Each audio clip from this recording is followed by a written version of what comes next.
آئیے چلتے ہیں اپنے بزرگوں کے، اپنے بڑوں کے. بھئی بزرگی باقلست نہ بسال، تمنگری بدلست نہ بمال. بزرگی عقل سے ہے، بڑائی عقل سے ہے، مال سے، عمر سے نہیں. مالداری دل سے ہے، مال سے نہیں.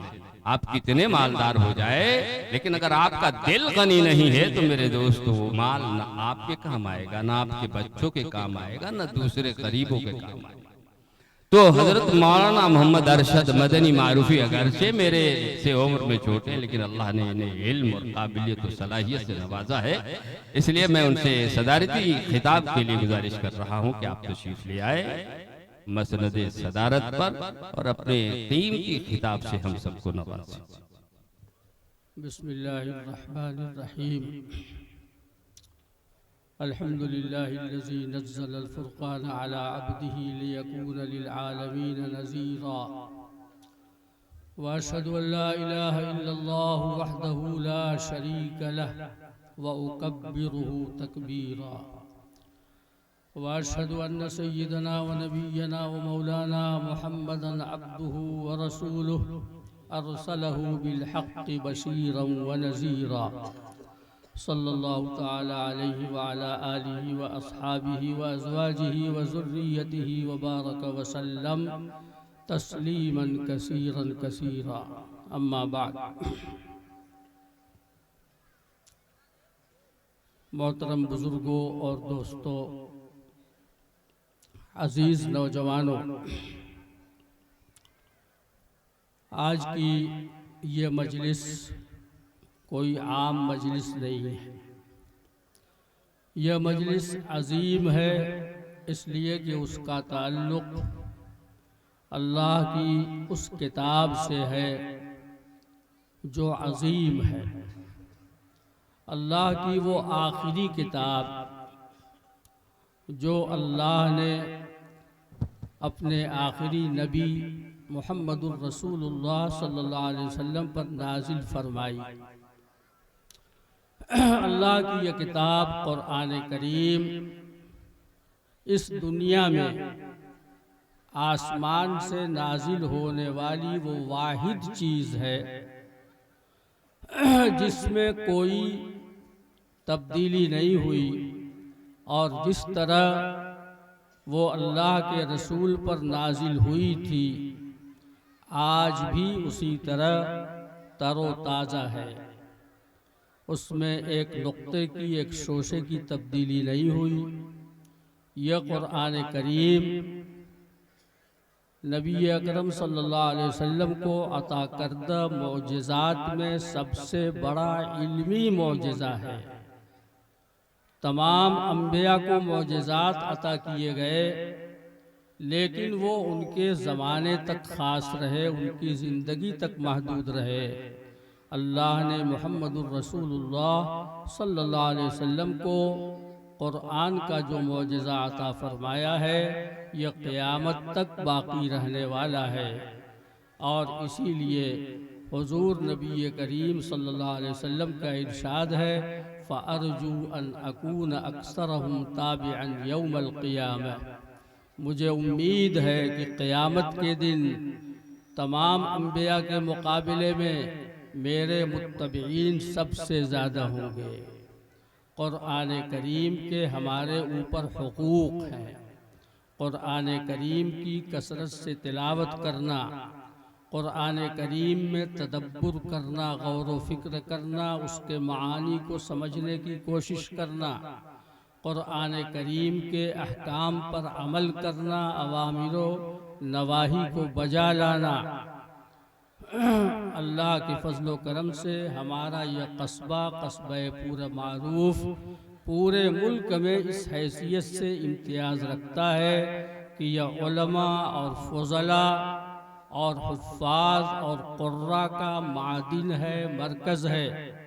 اتنی بڑی تعداد علماء کی، حفاظ کی، قراء کی شاید کسی بستی میں، کسی قصبے میں موجود ہو. لیکن اس کے ساتھ ساتھ ہمارے یہ نوجوان، یہ سعادت مند نوجوانان نئی بستی پورا معروف نے ایک کمی محسوس کی، اور اس کمی کا احساس اور لوگوں کو بھی ہوتا تھا، لیکن ان نوجوانوں کو اللہ نے توفیق دی، اور میں شاید کہہ سکتا ہوں کہ اللہ نے ان کے دلوں میں یہ بات ڈالی کہ ہمارے اس قصبے میں قرآن کریم کو خوش آوازی کے ساتھ، خوش الحانی کے ساتھ بہترین طرز میں پڑھنے پر اب تک توجہ نہیں ہوئی ہے، جبکہ قرآن کریم کی صرف تلاوت ہی مطلوب نہیں ہے، بلکہ قرآن کریم کو قواعد تجوید کی رعایت کے ساتھ ساتھ بہترین لہجے میں، خوش آوازی کے ساتھ، سوز و گداز کے ساتھ، دل کے خشوع کے ساتھ پڑھنا بھی مطلوب ہے، مرغوب ہے، پسندیدہ ہے۔ قرآن کریم نے اس بات کو بیان کیا ہے کہ جب جنات نے اس کتاب کی آیات کو، قرآن کریم کو سنا تو وہ نبی کریم صلی اللہ علیہ وسلم کی قراءت و تلاوت سے اس درجہ متاثر ہوئے کہ فوراً بول اٹھے، اِنَّا سَمِعْنَا قُرْآنًا عَجَبًا يَهْدِي إِلَى الرُّشْدِ فَآمَنَّا بِهِ وَلَن نُشْرِكَ بِرَبِّنَا أَحَدًا۔ قرآن کریم بیان کرتا ہے کہ جب نجاشی کا وفد، جو عربی داں تھے، مدینہ منورہ نبی کریم صلی اللہ علیہ وسلم کی خدمت میں آئے، اور وہ نصرانی تھے، عیسائی تھے، جب قرآن کریم کو انہوں نے سنا تو ان کی آنکھیں اشکبار ہو گئیں اور بول پڑے کہ آمنا بھی، وَإِذَا سَمِعُوا مَا أُنزِلَ إِلَى الرَّسُولِ تَوَلَّوْا وَأَعْيُنُهُمْ تَفِيضُ مِنَ الدَّمْعِ۔ قرآن کریم کی تاثیر، اس کی حلاوت ایسی ہے کہ کفار مکہ نبی کریم صلی اللہ علیہ وسلم کے جانی دشمن تھے، لیکن جب آپ قرآن کریم رات میں پڑھتے تھے تو قرآن کریم کو سننے کے لیے دشمنان اسلام چھپ کر آتے تھے۔ قرآن کریم اللہ کی وہ کتاب ہے، اس کی تاثیر ایسی ہے کہ اگر اس کو خشوع کے ساتھ، اخلاص کے ساتھ، اور اس کی عظمت کے استحضار کے ساتھ، اور اس بات کو اچھی طرح دل میں بٹھانے کے ساتھ کہ میں اللہ کے کلام کو پڑھ رہا ہوں، اس طرح آدمی جب تلاوت کرے گا تو سننے والوں کے دلوں پر اس کا اثر ہونا لازمی ہے۔ قرآن کریم کو خوش الحانی کے ساتھ، خوش لہجگی کے ساتھ، سوز و گداز کے ساتھ پڑھنا صرف مطلوب ہی نہیں ہے، بلکہ احادیث میں اس کی ترغیب وارد ہوئی ہے۔ نبی کریم صلی اللہ علیہ وسلم کا ارشاد ہے، ما اذن اللہ لشیء ما اذن لنبی یتغنى بالقرآن۔ ایک روایت میں ہے، ما اذن اللہ لشیء ما اذن لنبی حسن الصوت بالقرآن یجہر بہ۔ اللہ تعالی کسی چیز پر اس طرح کان لگا کر نہیں سنتے جس طرح پیغمبر جو خوش آوازی کے ساتھ قرآن کی تلاوت کرے، جس توجہ کے ساتھ اللہ تعالیٰ اس کو سنتے ہیں۔ اور نبی کریم صلی اللہ علیہ وسلم کا ارشاد ہے، زینوا القرآن باصواتکم فإن الصوت الحسن یزید القرآن حسنا۔ قرآن کو اپنی آوازوں سے زینت بخشو، کیونکہ اچھی آواز قرآن کے حسن کو دوبالا کر دیتی ہے۔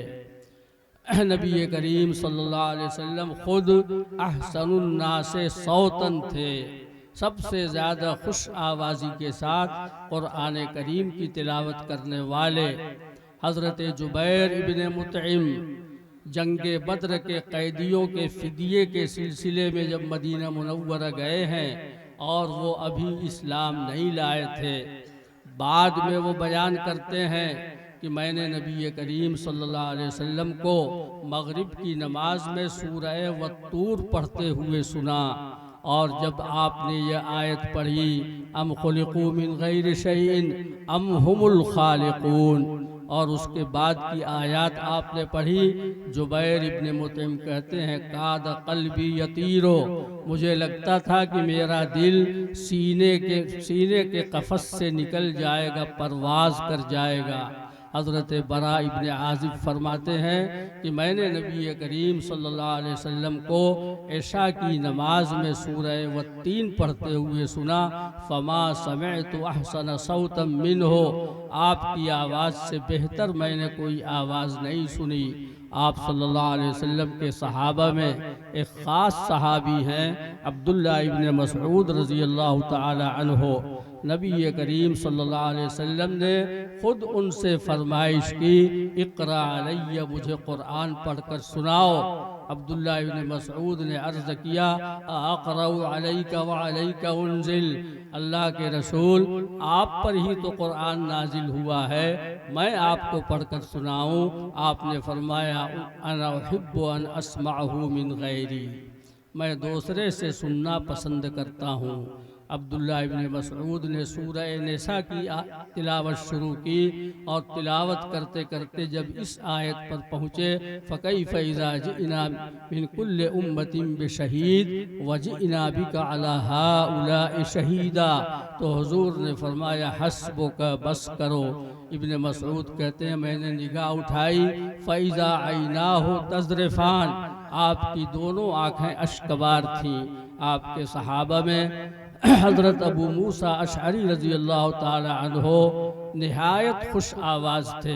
ایک مرتبہ نبی کریم صلی اللہ علیہ وسلم نے حضرت ابو موسیٰ اشعری سے فرمایا کہ اگر تمہیں پتہ ہوتا کہ میں رات تم جو قرآن پڑھ رہے تھے اس کو کتنے غور سے سن رہا تھا تو تم بہت خوش ہوتے.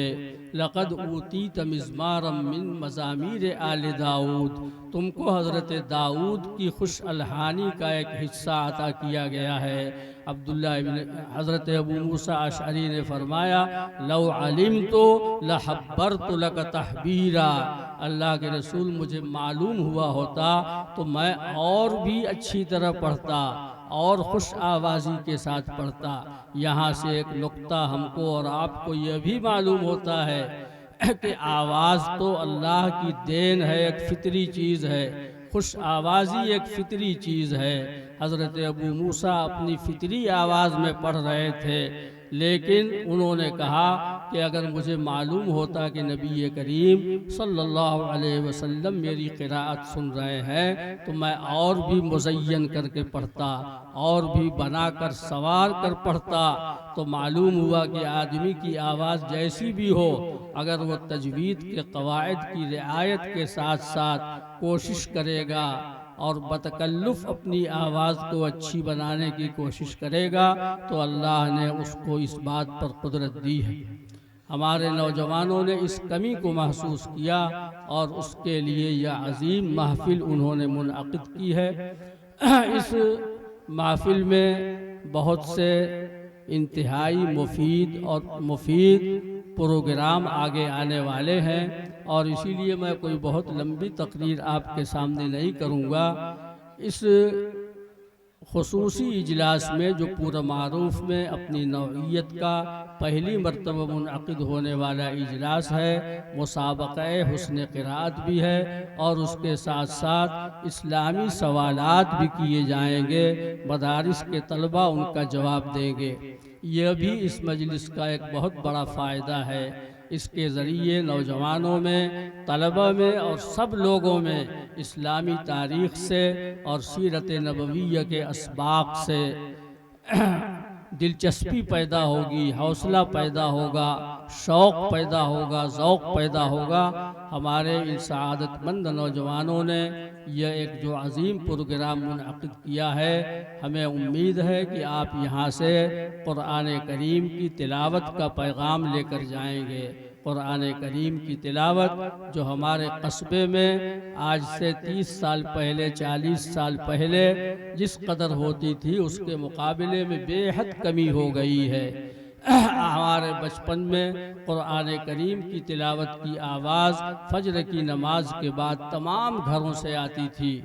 ہمیں قرآن کریم کی تلاوت کے بارے میں اپنی کوتاہی کا احساس لے کر جانا چاہیے، اور اس بات کی بھی کوشش کرنا چاہیے کہ قرآن کریم کو قواعد تجوید کی رعایت کے ساتھ اور اس بات کے استحضار کے ساتھ کہ ہم اللہ کا کلام پڑھ رہے ہیں اس طرح تلاوت کریں، اس سے آپ کے دلوں پر بھی اثر ہوگا، سننے والوں کے دلوں پر بھی اثر ہوگا، اور قرآن کریم کے حقوق کی ادائیگی میں ہماری جو کوتاہیاں ہیں اللہ تعالیٰ ان کو معاف فرمائے۔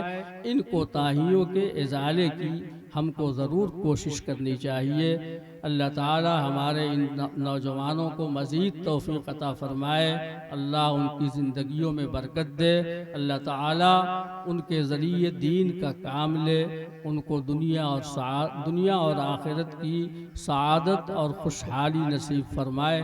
وآخر دعوانا ان الحمدللہ رب العالمین۔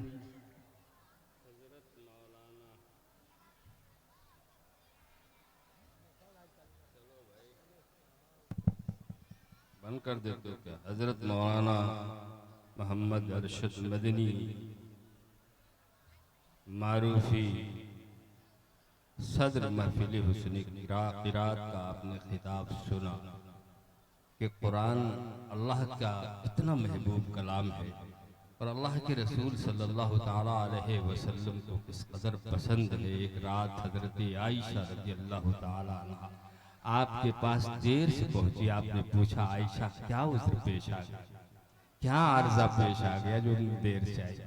حضرت عائشہ کہتی اللہ کے رسول صلی اللہ تعالیٰ علیہ وسلم میں مسجد نبوی میں تھی، وہاں ایک شخص قرآن کی تلاوت کر رہا تھا، اتنی اچھی اتنی عمدہ تلاوت تو میں نے سنائی، اور سننے میں دیر ہو گئی اس لیے دیر سے آپ تک پہنچی۔ حضور پاک علیہ السلام اٹھے، مسجد نبوی میں پہنچے، دیکھا کہ حضرت سالم مولا ابو حذیفہ قرآن مقدس کی تلاوت کر، آپ نے ان سے مخاطب کر کے کہا الحمدللہ الذی جعل فی امتی مثلک، تمام تعریف اللہ کی ہے جس نے تم جیسا قرآن پڑھنے والا میری امت میں بنایا۔ تو اللہ کے رسول کو اور اللہ کے رسول کو قرآن بہت محبوب ہے، اور قرآن کے حوالے سے یہ آج کی محفل ہے، تو یہ محفل تو سب کو محبوب ہے۔